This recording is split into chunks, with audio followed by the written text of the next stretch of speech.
બનાસકાંઠાના પાલનપુર તાલુકાના ગામડાઓમાં ફરી એકવાર લંપી રોગે દેખા દીધી છે અને જેના કારણે પશુપાલકો ચિંતામાં મુકાયા છે। બનાસકાંઠા જિલ્લામાં મોટાભાગના લોકો પશુપાલન અને ખેતી સાથે સંકળાયેલા છે। પશુપાલનનો વ્યવસાય બનાસકાંઠામાં મુખ્ય વ્યવસાય છે, ત્યારે પશુઓમાં કોઈ રોગચાળો ફેલાય તો પશુપાલકો ચિંતામાં મુકાઈ જતા હોય છે।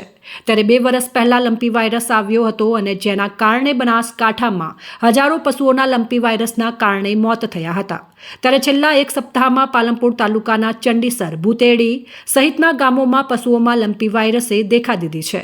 લંપી વાયરસના કારણે પશુઓના શરીર ઉપર મોટી ગાંઠો ઉપડી જાય છે। પશુઓ ખાવાનું છોડી દે છે અને જે શરીર ઉપર ગાંઠો થાય છે તે ફૂટે ત્યારે રક્તપિત્ત જેવો પશુનું શરીર થઈ જાય છે। તેના કારણે તેઓ મોતને ભેટે છે। ત્યારે આ રોગને લઈને ફરી પશુપાલકોમાં ભય ફેલાયો છે। પશુપાલકોનું કહેવું છે કે પશુપાલન વિભાગ દ્વારા તાત્કાલિક ધોરણે સર્વે કરી આ રોગને અટકાવવા માટે પગલાં ભરવામાં નહીં આવે તો આગામી સમયમાં રોગનો વધુ ફેલાવો થઈ શકે છે અને પશુપાલકોને મોટું નુકસાન વેઠવવાનો વારો આવી શકે છે। લંપીના લક્ષણો પશુમાં જોવા મળે। અમે તો પશુપાલનનો ધંધો કરીએ છીએ, સતત પશુ સાથે રહીએ છીએ। એને ફોલ્લા થાય, મોઢામાંથી લાળ પડે, પછી તાવ આવે, ખાઈ ન શકે, બેચેન બેસી રહે, આપણે ગમે એટલું એને ખોણ મૂકીએ ન ખાય અને આપણને એમ લાગે કે આ પશુ અશક્ત થઈ ગયું છે। દેખાવથી કોઈ એવું ન જ લાગતું હોય પણ સતત એના શરીરની અંદર એને કોઈ વેદના થતી હોય, આ એના લક્ષણો છે। એટલે એના માટે તાત્કાલિક કરવું જોઈએ। અમારે ભૂતેડી ગામમાં જ અમારે એક લંપી વાયરસના લક્ષણો દેખાતા અમે ડૉક્ટરને બોલાવતા અને ડૉક્ટરે પણ કીધું છે કે ભાઈ લંપીના લક્ષણો છે, એટલે અમે વધુ સારવાર માટે ડેરીના પણ ડૉક્ટરો બોલાવ્યા હતા। એ પણ એમને કીધું કે ભાઈ આ લંપી વાયરસ છે, એટલે અમે પશુને અલગથી એની વ્યવસ્થા કરી છે, એની ટ્રીટમેન્ટ પણ કરી છે। દરેક પશુથી અલગ રાખીએ છીએ કારણ કે બીજો વધારે ફેલાય ના, એટલા માટે એની પણ સારવાર કરીએ છીએ। અને 2022-23માં ઘણા બધા પશુઓના મોત થયા હતા, એનાથી અમને પણ ડર છે કે અમારો એક મુખ્ય વ્યવસાય પશુપાલન છે અને જો બીજાને થાય ને આવા પશુઓના મોત થઈ જાય તો અમારો રોજી પણ ભાગી પડે એમ છે।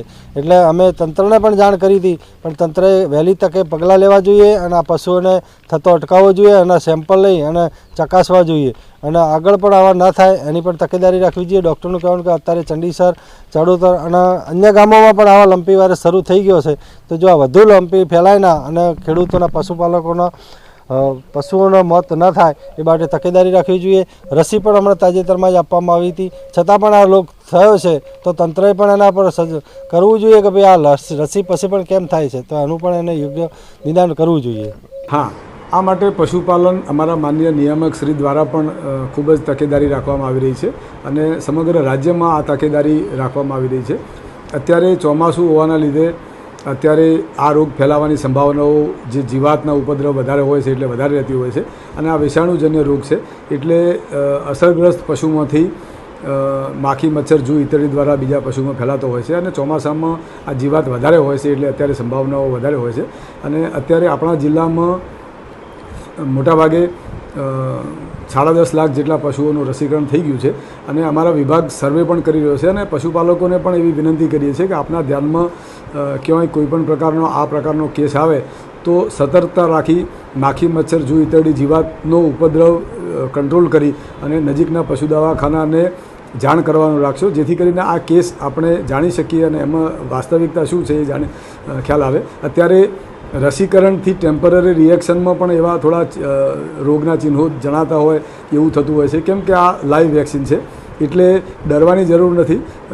રસીકરણના લીધે પણ હોઈ શકે છે અને અત્યારે માખી, મચ્છર, જૂ ઇત્યાદિના કરડવાથી પણ આવા ટેમ્પરરી શરીર ઉપરના ભીંગડા અને એવું લક્ષણો જોવા મળે તો એને પણ આપણે વેરીફાઈ કરી શકીએ। એના માટે આવું ક્યાંક જાણવા મળે તો નજીકના પશુ દવાખાનાનો સંપર્ક કરવા માટે જણાવવામાં આવે છે।